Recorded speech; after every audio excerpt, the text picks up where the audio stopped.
Assalamualaikum warahmatullahi wabarakatuh.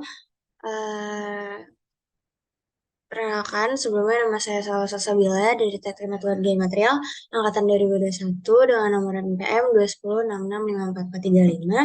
Pada kesempatan kali ini saya akan menjelaskan mengenai beberapa topik di polimer compounding dalam mata kuliah proses manufaktur polimer.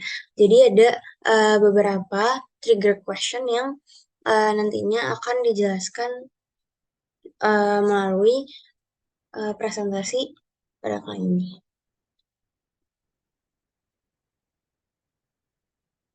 Oke, jadi yang pertama ada introduction to compounding. Jadi yaitu perkenalan. Jadi apa sih polymer compounding? Jadi ini merupakan proses pencampuran atau penggabungan polimer dengan aditif untuk mencapai karakteristik yang diinginkan.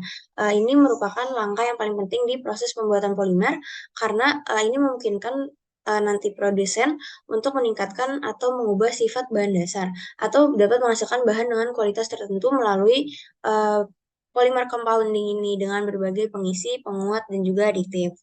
Nah, tujuannya untuk meningkatin sifat fisik seperti yang tadi disebut, terus juga optik, estetika, atau thermal, menghasilkan kualitas tertentu dan mengurangi biaya.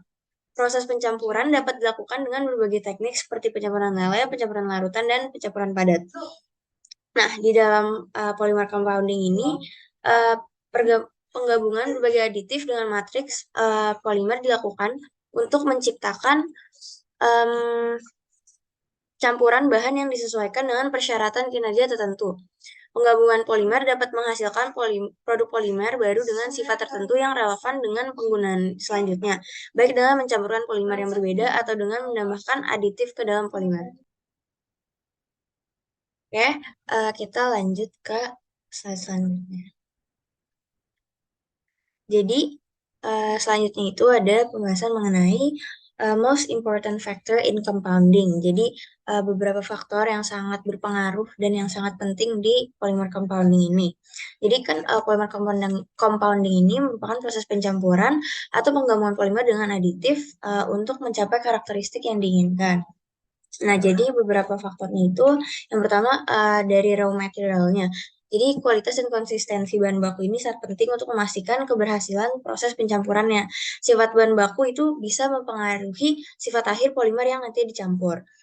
Terus ada mixing, yaitu pencampuran yang tepat itu akan sangat penting untuk memastikan campuran homogen dari berbagai bahan baku yang berbeda. Tuh, makanya mixing itu penting. Selanjutnya ada suhu dan tekanan. Ini merupakan salah satu faktor juga, faktor kritis dalam proses pencampuran. Karena suhu dan tekanan itu bisa mempengaruhi viskositas polimer dan dispersi dari aditif. Nah, selanjutnya itu ada equipment. Jadi dari jenis dan kualitas peralatannya yang digunain itu dalam proses pencampuran bisa mempengaruhi sifat akhirnya. Kenapa? Jadi kayak contohnya ini kan ada twin screw extruders. Ini adalah peralatan yang biasa digunain dalam pencampuran karena dia tuh ngasih apa ya? Dia memberikan pencampuran dan dispersi aditif yang sangat baik. Nah, terus yang terakhir ada proses kontrol atau kontrol proses. Nah, ini tuh sangat penting buat mastiin proses pencampuran yang konsisten dan bisa diulang. Jadi ini melibatkan pemantauan dan penyesuaian berbagai parameter kayak suhu, tekanan, dan juga kecepatan dari pencampurannya. Nah, kita lanjut ke compounding equipment dan techniques. Terus, jadi ini ada gambar mixer sama extruders. Jadi ini mixer, ini tuh digunain untuk nyampurin bahan baku dan aditif. Ini bisa berupa banyak jenis lah, kayak pencampuran ada batch mixers, ada continuous, dan juga ada yang high speed mixer. Nah, ini gambar mixernya bisa dilihat. Nah, selanjutnya ada extruders. Jadi ini tuh buat ngelelehin dan nyampur bahan baku sama aditif. Jadi dia ini bisa berupa berbagai jenis juga. Ada yang single screw, ada yang twin screw juga, dan ada yang co-rotating dan counter-rotating extruders. Ini gambarnya.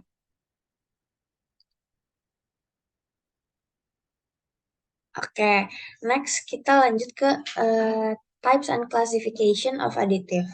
Oke, jadi pertama ada yang filler and reinforcement. Dia ini untuk ningkatin sifat mekanik. Contohnya kayak glass fiber, carbon fiber, dan juga talc. Terus ada plasticizers. Nah, dia itu untuk mengubah fleksibilitas dan kemudahan pemrosesan. Contohnya itu kayak ftalat, adipates, dan citrates. Terus abis itu ada stabilizer dan antioksidan. Nah, dia itu untuk mencegah degradasi pada bahan polimer akibat panas, cahaya, ataupun faktor lingkungan lainnya. Contohnya itu dia kayak ada hindrete panels, ada phosphates, dan juga thioesters.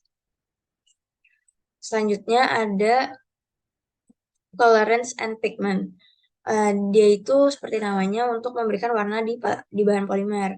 Nah, kalau pigment itu dia nggak larut dalam matriks polimer dan dia itu terdispersi sebagai partikel.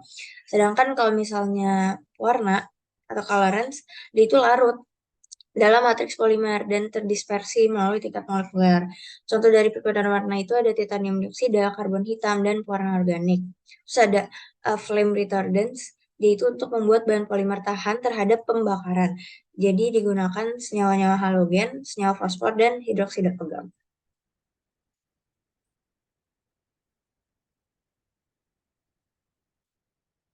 Oke, lanjut ke mekanisme dari filler dan reinforcement.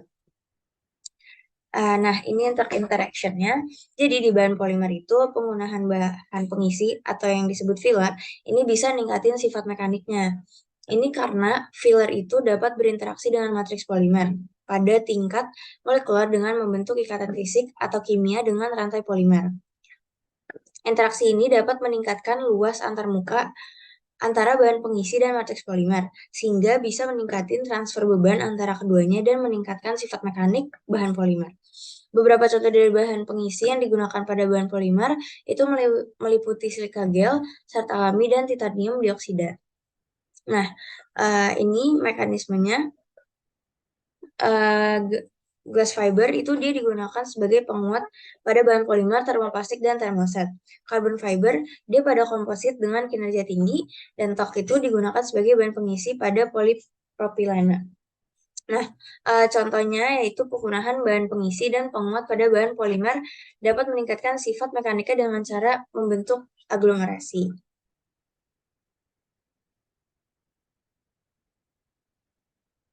Lanjut ke plasticizers, mekanisme dan klasifikasinya.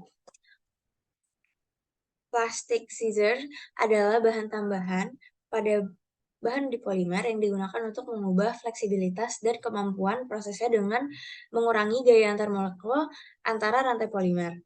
Jadi plastic scissors ini berfungsi sebagai pelumas dan memungkinkan rantai polimer untuk saling meluncur dengan lebih mudah, sehingga mengurangi suhu transisi kaca pada polimer dan membuatnya lebih fleksibel.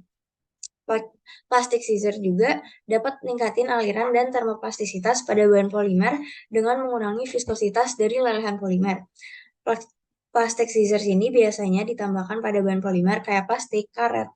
Jadi baik untuk memudahkan pengolahan bahan mentah selama fabrikasi maupun untuk memenuhi kebutuhan aplikasi produk akhir. Contoh plastic scissor ini yang paling umum itu ada ester.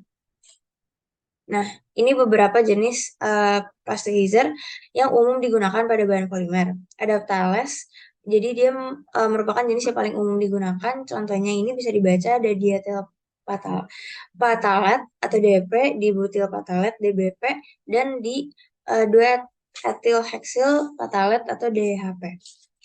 Terus ada adipates digunakan sebagai pengganti patales pada beberapa aplikasi. Contohnya jenis adipates ini meliputi dioktil adipate atau DOA dan DIDA atau disodesil adipati. Terus ada citrates, dia digunakan sebagai pengganti patales pada beberapa aplikasi. Contoh jenis citrates ini meliputi tributyl citrate atau TBC dan asetil tributyl citrate atau ATBC.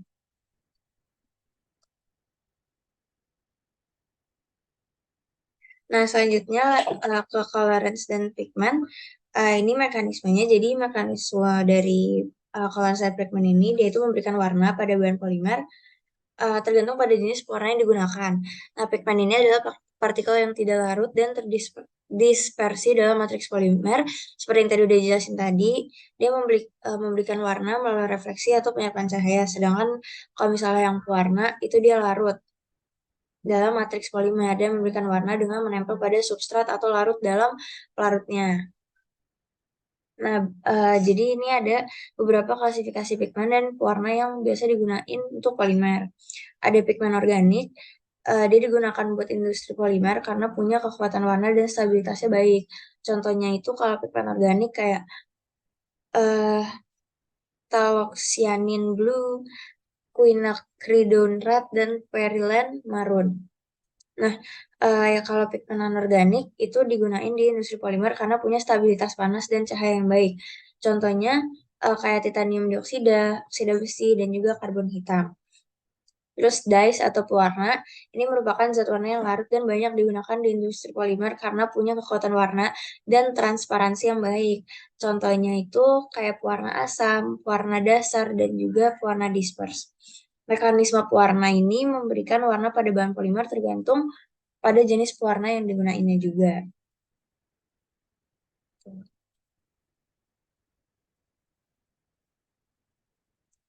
Nah, lanjut ke flame retardance. Jadi ini mekanismenya uh, condensate condensate phase mechanism. Bahan pemadam api dapat berfungsi dengan membentuk lapisan pelindung pada permukaan bahan polimer yang mencegah pelepasan gas yang mudah terbakar. Gas phase mechanism, bahan pemadam api dapat berfungsi dengan melepaskan radikal halogen yang bereaksi dengan radikal bebas yang dihasilkan selama pembakaran dan menghentikan reaksi rantai pembakaran.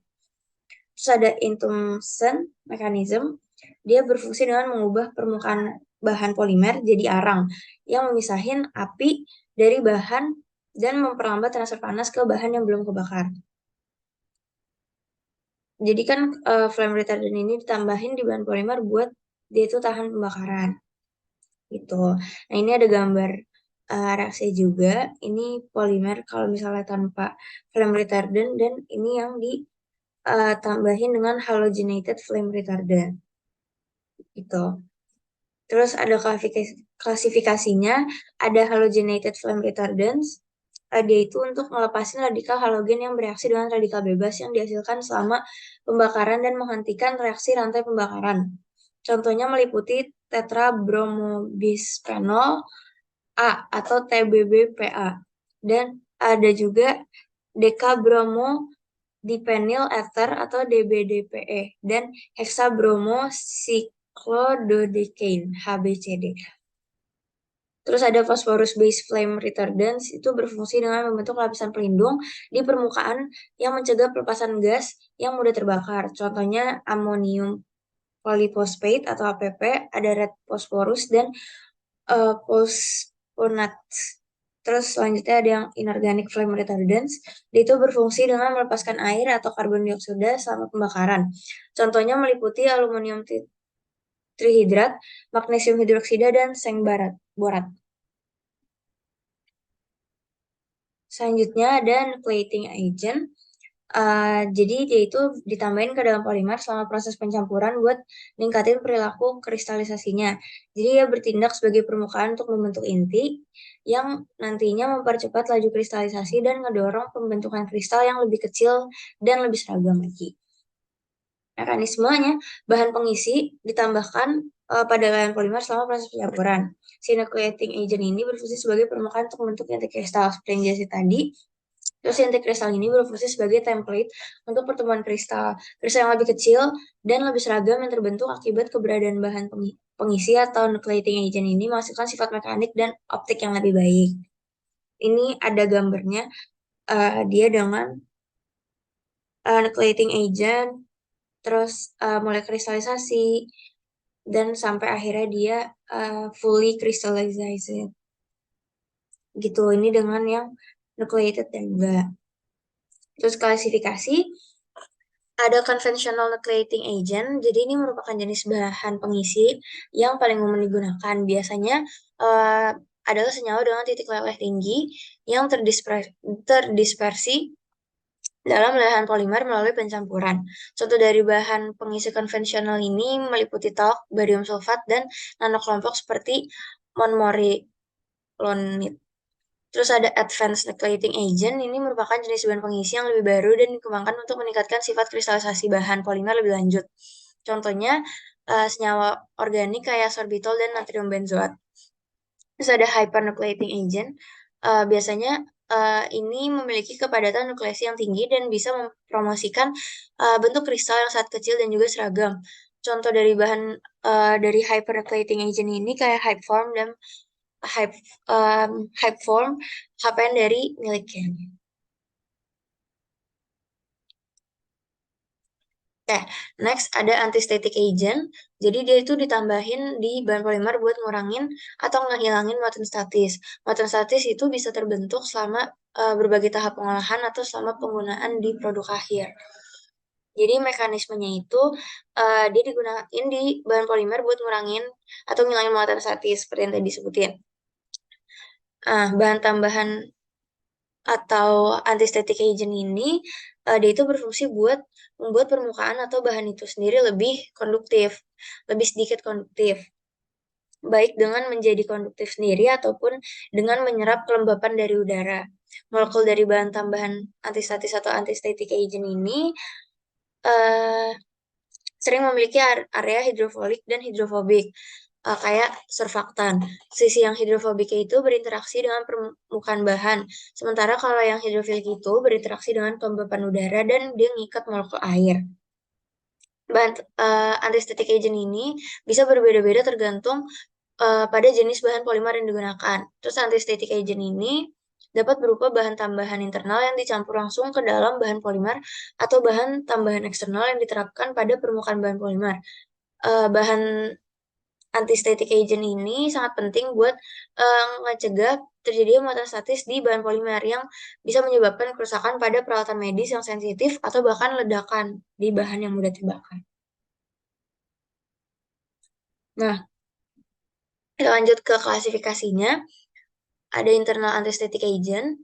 Jadi ini dirancang untuk berimigrasi ke permukaan bahan polimer dan membuat lapisan konduktif yang menyebar muatan statis. Contohnya tambahan antistatis internal ini kayak amina asam lemak etoksilat, monosterat gliserol dan gliserol dan diethanolamida. Terus ada external antistatic agent, dia itu diterapkan pada permukaan bahan polimer setelah proses pengolahan. Jadi, external antistatic agent ini dirancang untuk membuat lapisan konduktif pada permukaan bahan polimer yang menyebar muatan statis. Contohnya bisa dibaca ada meliputi surfaktan, garam amonium quaternary, dan juga amina alifatik berantai panjang. So, ada ionic antistatic agent, dia itu mengandung ion bermuatan.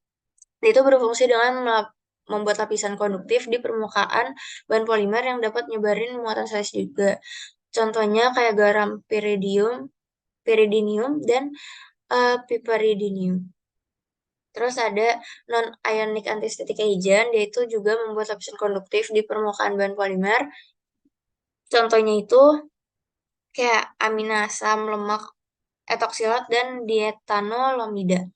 Terus ada amphoteric antistatic agent, yaitu mengandung muatan positif dan negatif. Fungsinya membuat lapisan konduktif di permukaan bahan polimer juga yang bisa menyebar muatan statis. Contohnya ada antistatis amphoteric. Ini meliputi betain dan imidazolin.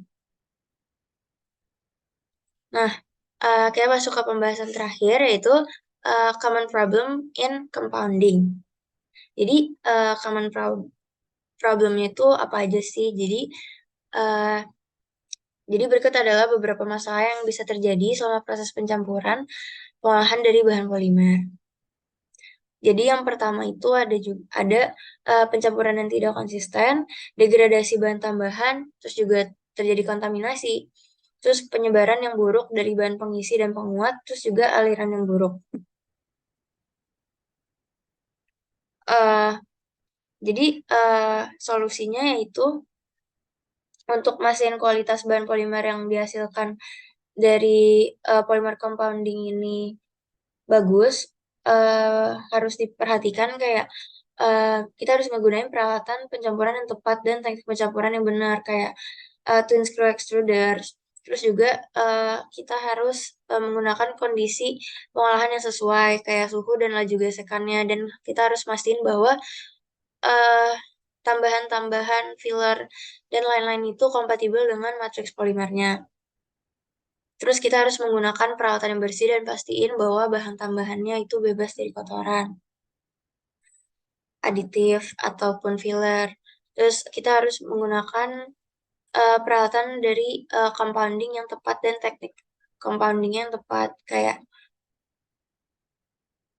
yang sudah disebutin tadi. Maka dengan memperhatikan hal tersebut, diharapkanlah kita itu bisa menghasilkan bahan polimer yang berkualitas dan memenuhi persyaratan kinerja yang diperlukan.